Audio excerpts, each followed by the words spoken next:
El siguiente podcast es una presentación exclusiva de Amigos Treintones. Recuerden, amigos treintones, todo lo que hablamos aquí son meramente nuestras opiniones y, por supuesto, el cotorreo. Disfruten el episodio. Hola amigos, bienvenidos a Amigos Treintones. Yo soy Gus Lara y el día de hoy hablaremos sobre Venezuela y su situación actual.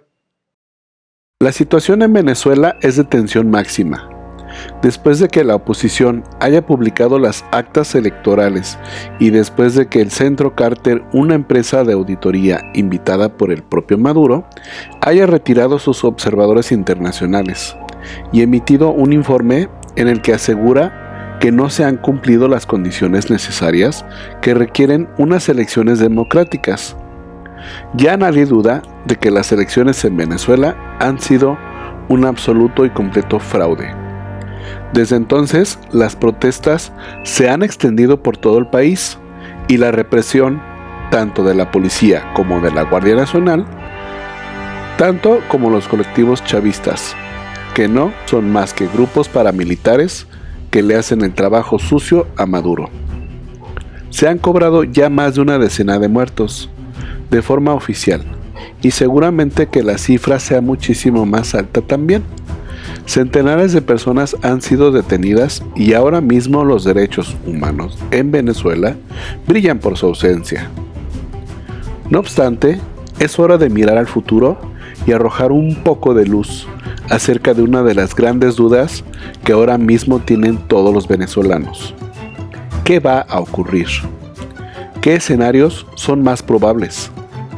Y lo más importante, ¿seguirá Maduro en el poder? Pero antes de ir a ello, es importante destacar que cada medio de comunicación ofrece su perspectiva particular del conflicto. En este podcast, por supuesto, intentaremos proporcionar una visión lo más objetiva posible. En una noticia salió que la Fiscalía venezolana pide el arresto de Edmundo González y María Corina Machado por instar al ejército a rebelarse contra Maduro. Esta noticia ha sido cubierta por 389 medios en todo el mundo, de los cuales el 40% son de izquierdas y solo un 9% son de derechas. Venezuela se encuentra al borde de un conflicto civil. El apoyo a la oposición es masivo y el régimen nunca se había visto en una posición tan débil con la mayoría de actas ya publicadas.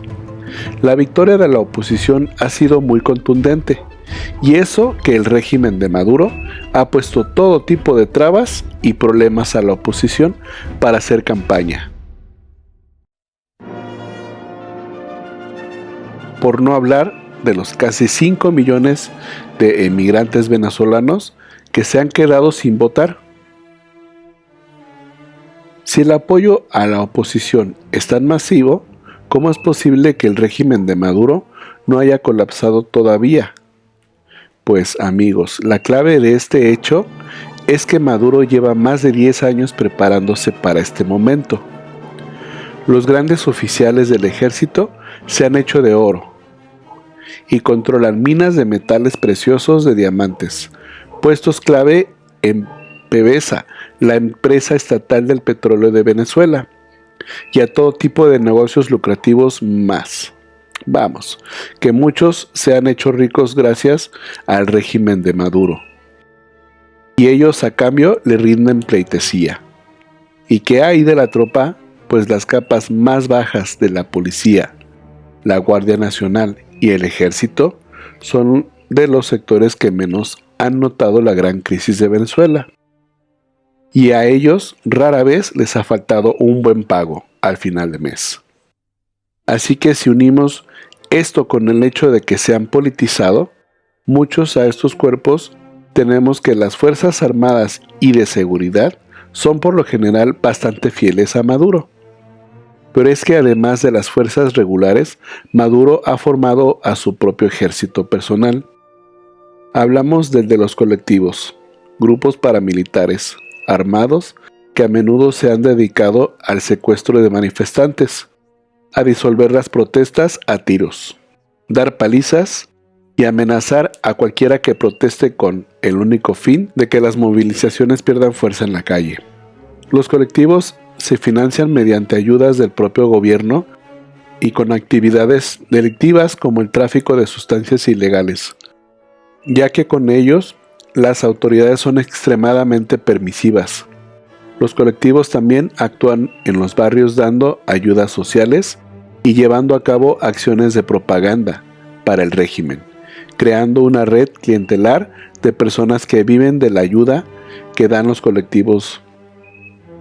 De igual manera, el gobierno venezolano ha estado utilizando las ayudas de alimentos como una forma de asegurarse el apoyo de mucha gente. Por todo esto que les acabo de contar, Maduro aún tiene fuerzas en las calles y eso nos requiere hacer un análisis más extenso de los escenarios que se plantean de aquí en adelante. Por cierto, a cada escenario le voy a asignar un porcentaje de probabilidad en función a mi criterio. El primer escenario que vamos a ver es el de que todo siga como siempre, es decir, que Maduro consiga aplacar las protestas y mantenerse en el poder, como hemos visto anteriormente. Maduro aún conserva el apoyo de las Fuerzas Armadas y los cuerpos de seguridad del Estado, y cuenta con el apoyo de los colectivos. Además de eso, el régimen controla una gran cantidad de medios de comunicación, desde los que se difunde un montón de propaganda y mentiras. Además, el régimen también trata de censurar algunos medios independientes, con el objetivo de que la libertad de prensa brille por su ausencia. Otro motivo que nos lleva a ver como posible este escenario es el hecho de que Venezuela todavía cuenta con ciertos apoyos internacionales. Países como Irán, Cuba, Bolivia y, cómo no, Rusia y China no han dudado en felicitar a Maduro por el falso resultado electoral. Esto quiere decir que Venezuela aún podrá contar con el comercio y la asistencia de Rusia y China para tener no solo más apoyo diplomático, sino también para poder saltarse las sanciones y seguir accediendo a divisas extranjeras. Por otro lado, el régimen cuenta con el control del sistema judicial y con toda la fuerza represiva de su sistema de prisiones, donde, como ya hemos visto en multitud de ocasiones, los derechos humanos brillan por su ausencia y donde hay denunciados centenares de casos de torturas. De hecho, Maduro ya ha anunciado penas de entre 15 y 30 años de prisión para los manifestantes. Por tanto, y desgraciadamente, el primer escenario en el que Maduro se queda en el poder de forma dictatorial tiene una probabilidad alta, que en mi opinión podría ser del 60%. Un segundo escenario podría ser el estallido de una revuelta popular que obligase a Maduro a abandonar el poder. Esto solo sería posible si las protestas se alargan en el tiempo y los manifestantes son capaces de organizarse y establecer puntos permanentes de resistencia, como los ucranianos hicieron durante la Euromaidan. Para esto, será esencial la ayuda de los grupos de delincuentes armados que apoyen las protestas y algunos de los cuales ya se ha pronunciado a favor de estas. En este tipo de protestas, una dirección clara, una buena organización y sobre todo la disciplina son los elementos clave para una hipotética victoria en las calles. Otro elemento que sería clave de una gran revuelta popular serían las deserciones dentro de las fuerzas de seguridad, que un buen número de unidades policiales o militares se niegue a seguir reprimiendo al pueblo. Sería un buen indicativo de que la victoria de la oposición podría estar cerca. Un gran levantamiento popular exitoso se podría dar de tres maneras. La primera sería una salida pactada en la que se permitiese a Maduro exiliarse a un tercer país como Cuba, Rusia o China. No obstante, esta opción es complicada, ya que requeriría del beneplácito de Estados Unidos. Recordemos que a Maduro lo tiene la mira el gobierno estadounidense, e incluso se ha ofrecido una recompensa de hasta $15 millones por él. A este escenario le asigna una probabilidad del 10%. Otra opción es que Maduro fuese obligado a exiliarse y refugiarse en otro país. En este caso es poco probable que Maduro se arriesgue a irse fuera de Venezuela, ya que su propia seguridad estaría muy comprometida. Un ejemplo de esto puede ser la huida del expresidente ucraniano Víctor Yanukovych a Rusia. El problema es que en este caso no hay muchos países vecinos que parezcan dispuestos a darle asilo al dictador. A este escenario le asigno una probabilidad del 8%.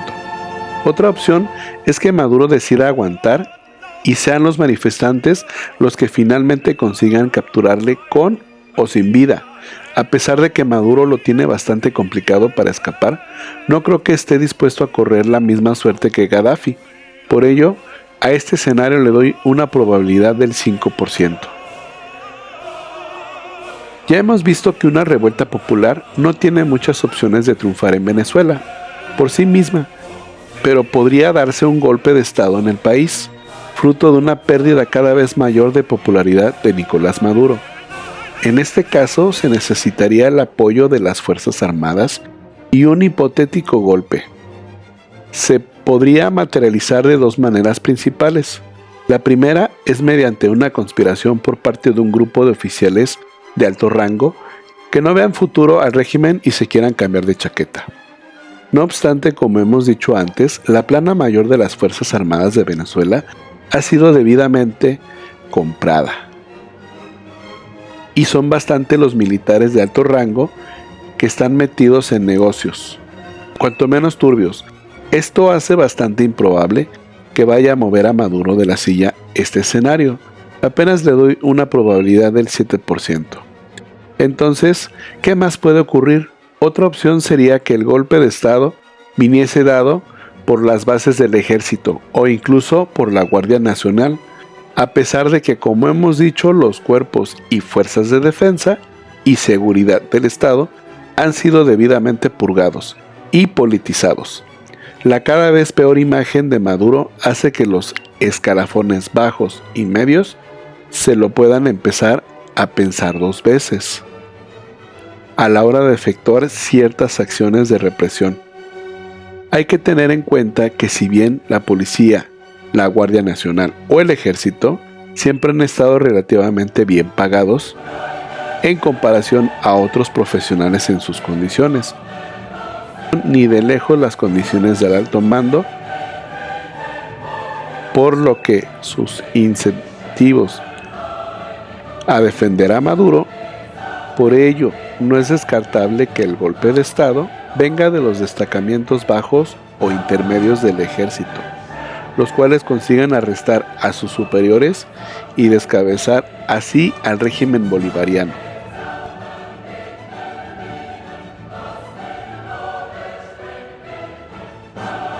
No hay tantos ejemplos en la historia de golpes. Así podemos hablar de la revolución de los claveles en Portugal, o quizás del más relevante para este caso, como es el intento de golpe de estado que dio Chávez en 1992, que por entonces era un oficial de rango medio. A este escenario le otorga una probabilidad del 7%.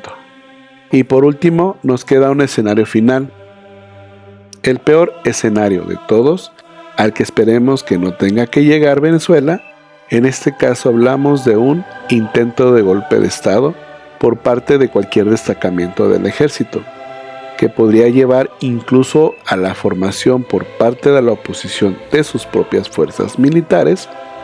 En este escenario el golpe militar triunfaría solo parcialmente y podría llevar al estallido de una guerra civil, como por ejemplo sucedió en la Guerra Civil Española o en Siria.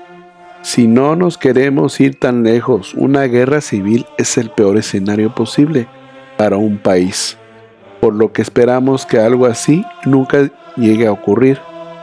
No obstante, la guerra siempre es el suceso menos probable, ya que es el encadenamiento de muchos sucesos que son ya de por sí improbables. Además, un conflicto civil en Venezuela podría ser especialmente grave, ya que ambos bandos pertenecen a bloques geopolíticos opuestos y potencias como Rusia o Estados Unidos podrían armar a sus respectivos aliados, recrudeciendo el conflicto. Pero cuéntenme qué tal les ha parecido el episodio de hoy, si quieren que sigamos manejando este formato, y si es así, háganmelo saber en la caja de comentarios. Por mi parte ha sido todo y solo me queda agradecerles su enorme apoyo para que este canal siga creciendo. Hasta pronto, amigos.